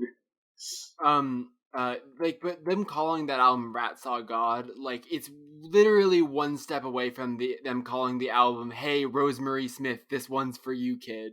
Like, seriously, it's like as like on the nose, like your brand as possible. I enjoy it just like as a statement of a phrase, like something about the idea of it's like, a short story. Like, it's a 3-word short story. A little dirtbag creature seeing the transcendental. It's so real to me.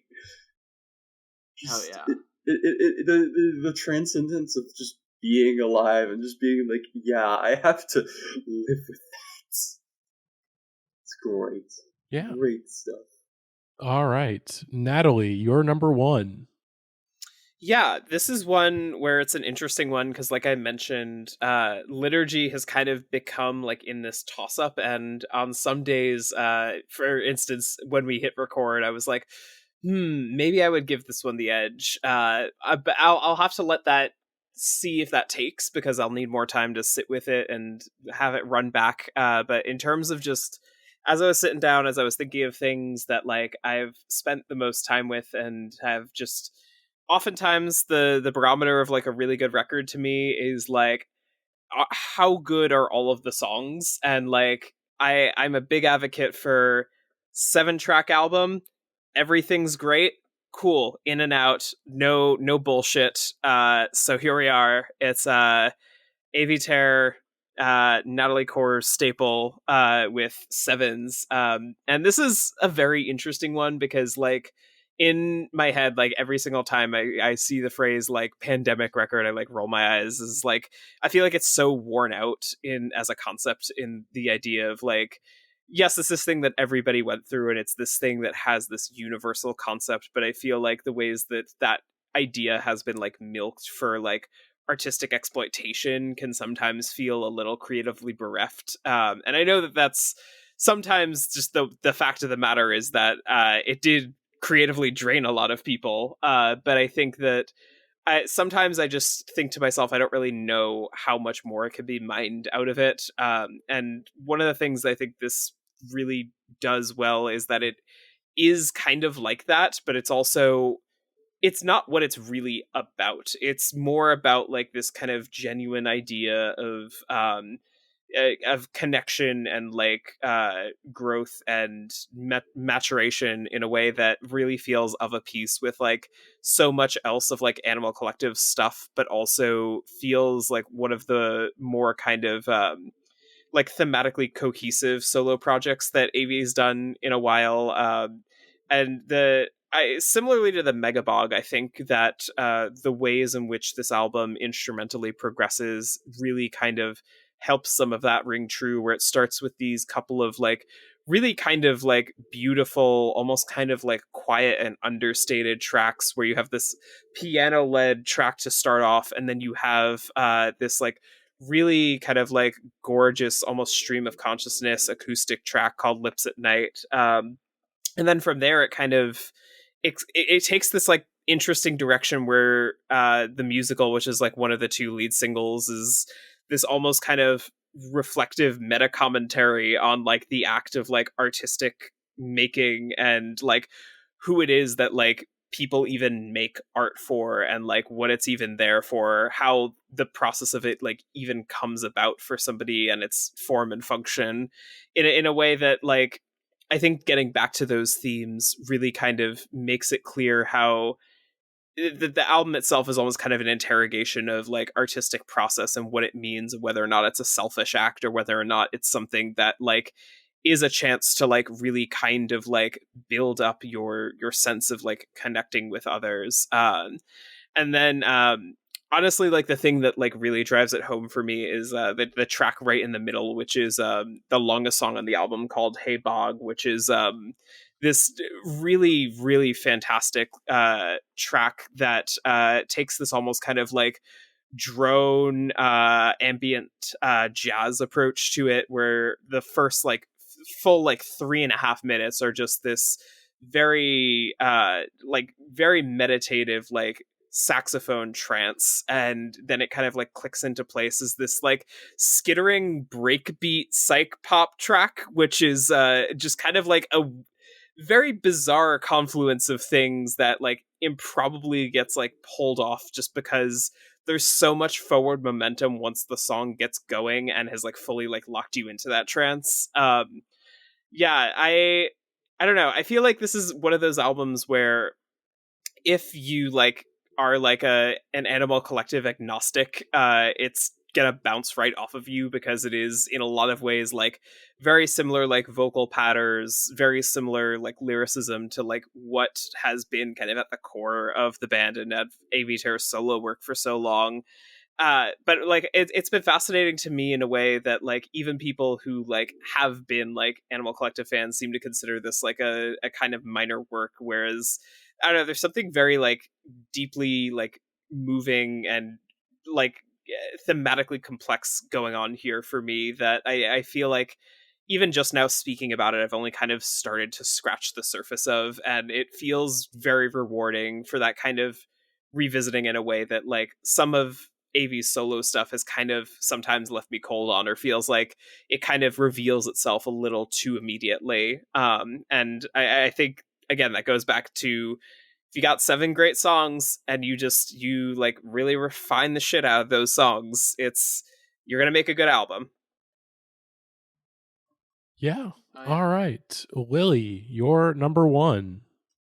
My number one so far, although to be honest, I think it will remain my number one for the rest of the year, just because this is another instance of the phenomenon of like album meets Lily at the precise emotional moment she happens to be already at.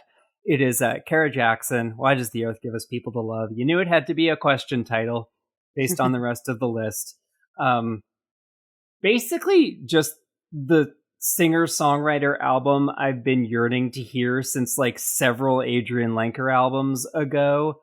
Kara Jackson, who is a former National Youth Poet Laureate who seems to have entrenched herself very, very deep in the Chicago indie music scene based off the collaborators she's bringing to this like ostensible debut. She had a 4-track demo or EP in 2019, but already on her debut was working with the likes of like Namdi and Sen Morimoto, like these really heavyweight Chicago people. And you understand why the scene seems to have rallied around her, because like, oh my God, can she ever write a song? Oh my God, can she ever write a line? Like, just such a clear, like, lightning bolt, distinctive creative voice, just emerging out of the ether, fully formed at the age of 23 to deliver a singer-songwriter album that is just inventive and impactful in a way that very, very few of its ilk are. This is just like the album that this year that I'm just going to spend the rest of the year like screaming lyrics from, because oh my God, Jackie, help. I'm taking you in. Help me out here. This is definitely the like, that's called motherfucking bars singer-songwriter record of the year. Like, she says several, like, the kind of singer-songwriter record where the lyrics work equally as well as, like, call-out posts as they do. It's the Tom Berlin record of this year in that way. You know what I mean? Yeah, 100%. Like, truly, I'm just going through the lyrics page, and you can, like, open to any random place and any random song and just be hit, like, with an incredible verse. You picked me in a pawn shop. I was used but good as new, shiny as a tattoo but permanent as party balloons. Like, the way she is able to, on this album, collapse her imagery into her storytelling so that they are working together in unison is just so impressive to see for someone so young. And, you know, the storytelling throughout, the sort of personal introspection that happens throughout, like, just fucking Dickhead Blues. Let's just talk about how that's the song of the year. Like, it's very good. It's so good. And, you know, the sort of structural turns that one takes, the turns the arrangement take, the way it is able to take this sort of like tonal turn from, you know, funny and irreverent to like empowering to completely devastating. I think the best way we could just sell this record is that this is a record that you could compare to Joni Mitchell and be sort of correct in like what it's doing, but it also does not at all feel like somebody awkwardly trying to stand in the shadow of Joni Mitchell. Like, it is like, oh, you're your own person immediately, but also like I think of just like some of the most iconic singers and songwriters ever. Like, I'm not quite as high on it as you are, just because I think instrumentally, I think in the same way of like how that Adrian Lenker record is a record that like when it's on, I think it is like absolutely gorgeous, but I never really reach for it. This is kind of one of those for me, but I had a like transcendent like first listen to this record, and I do need to spend some more time with it. It's really good. Yeah, and I think you're right to point out the fact that like she's like immediately this album is able to bring to mind like Joni Mitchell and Nina Simone and Fiona Apple, and like somehow not feel like it is doing a cheap imitation of any of those things. Like, it is completely self-confident in its sound and aesthetic and approach, while also being in like very conscious dialogue with the history of, you know, sort of the contributions that women have made to this genre. It's really, really impressive stuff, and so like unspeakably moving to me that like I wanted to listen to it again for the first time in a while before this. But then like could not, because I got 2 lines deep into Recognized and was like, no, I just can't. Like, it's too much. Just so much of what she's dealing with in this album emotionally is like very, very on the nose to things that I have been reflecting on lately. And it was just an immediate like knockout, devastating record for me. Also, it had to be my album of the year because one of the songs is titled after my name, and I'm not afraid to admit that sometimes I do listen to that song and pretend that she is giving me personally a little pep talk. Which I need, because then it leads, huge year for Rats, it leads right into the song Rat, which is just this unbelievable like 8-minute epic. Yeah, Rat is so meandering and so propulsive. You're doing this. Yeah, and has all these flourishes to the arrangement, and is this parable that is simultaneously like a story of the futility of American expansionism, and also a song about how it feels to watch a man you love destroy himself, something Jackie's not about to talk about a lot more. Definitely not. Yeah, it's really, really wonderful. Oh God, like the rise at the end of the title track too, the ending on, so sing the high notes high, my friend, I'll sing the low notes in the end. Like the way she is able to so concisely speak to, the regret and the bittersweetness of grief, and the way you try to move through that as a young person. It's real high level stuff throughout. That, Also, like, now in my fatigue state, I am not doing justice to, but like, oh my goodness, check this record out. It's so really, good. really, really good. Also, the other day, she deleted this, but I need to now immortalize it forever. There was someone that did one of those annoying, like, I can't remember the last time I met a daily weed smoker that was remotely interesting or intelligent, and she tweeted, Bob Marley and I would like a word, ho. Yeah. And girls rock moment is all I have to say to that. Extreme girls rock energy all over this record. Yeah, definitely check it out if you haven't yet. Also, I am so sorry, but I have to go to work really early in the morning, so I'm gonna have to run. Lily doesn't need to hear my thoughts on the next album. She knows. In fact, I was gonna open my conversation on the next album by quoting our text about getting ghost married. So yeah, my joke was going to be that I can recite your segment from our text messages. So I'm glad we're on the same page there. Exactly. Okay, I will dip. I will drop Callie Malone Seinfeld in the Discord at some point when this episode airs. Jackie, you're number one. All right. We're here. We finally arrived. Good thing I'm known for being really quick and concise. Nicole Dollenganger, Married in Mount Airy. This record fucking rocks. It came out on January 6th, and it is going to go fucking cover to cover, baby. I'm calling it right now. This is probably going to be my album of the year by the end of the year, because it's the record that, like, I've known about Nicole for a while. I have gotten way more into her music in the last year, and for full transparency, her producer Matthew is now a client and friend of mine, and like I reviewed her single for Pitchfork before we had really gotten to know each other at all. But she's an incredibly nice person and someone whose music I have been admiring for some time, but I dove deeper into around this time last year when I was really diving deep into Preacher's Daughter, and Hayden cites Nicole as like one of the biggest influences on her as a whole, and particularly one of the biggest influences on Preacher's Daughter. And Natural Born Losers is a record that you can obviously see the parallels and the influence on Hayden's music. But I think that record, while it is amazing, there's something about that record, especially now in hindsight, that feels a little like when you watch a really great first film from a director that's like, oh, this is good, but like having seen them make masterpieces, you now like hold it to be a little bit of a slighter work. And even though I think Natural Born Losers is like some of the best songwriting of her career, there's something about this record that just feels like she's finally been given it.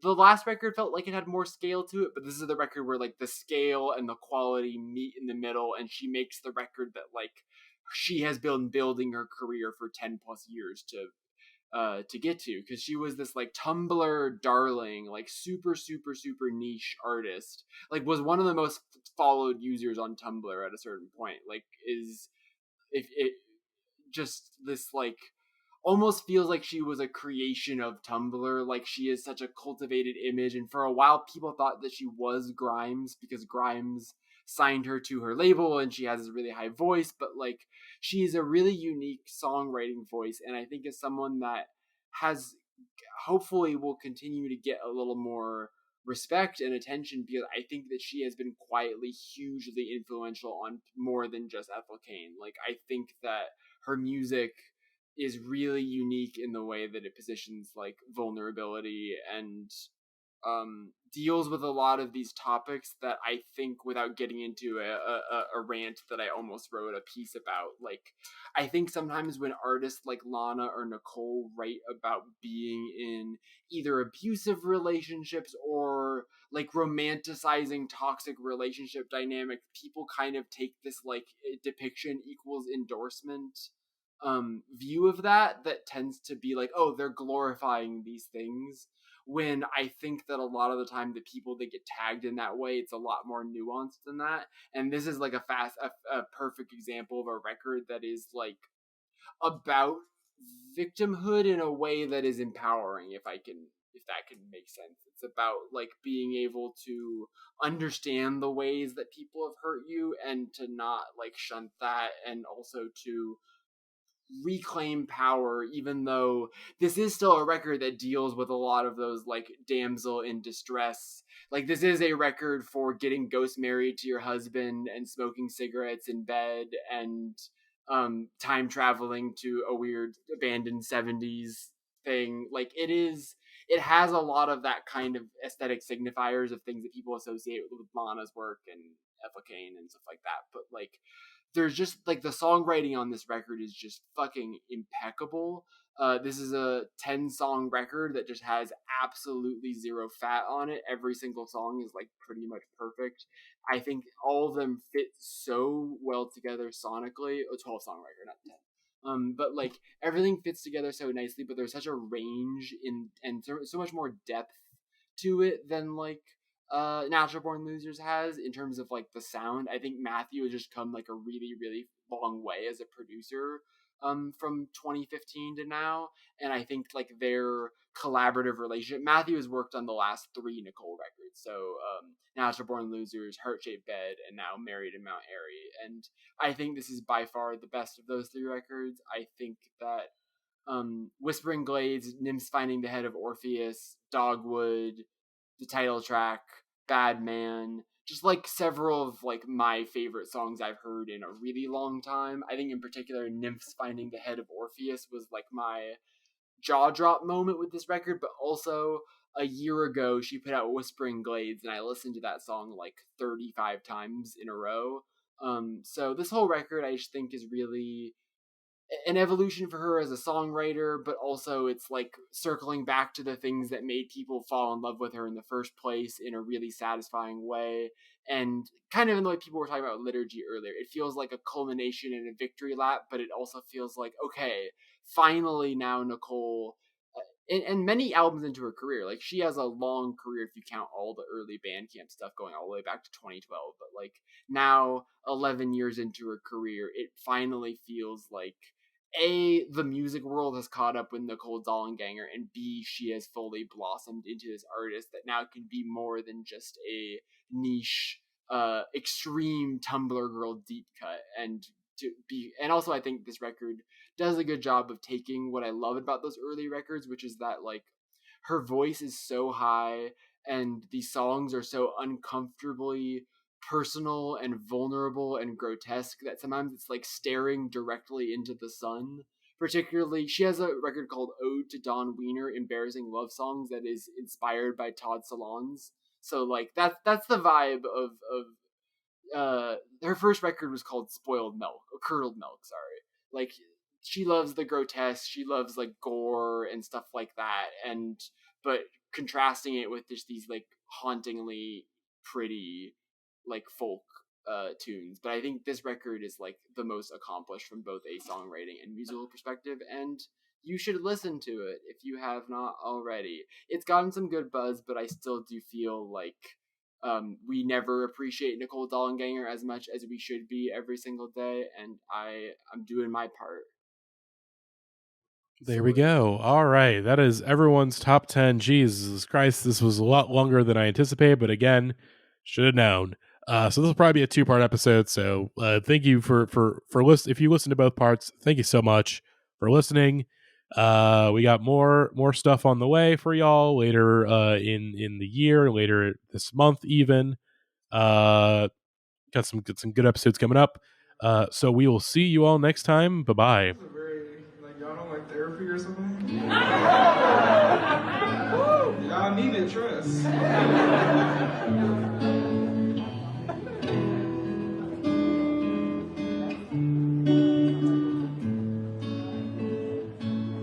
Every man thinks I'm his fucking mother. Good for milk and good for supper. never asks if I can be his lover. A special someone when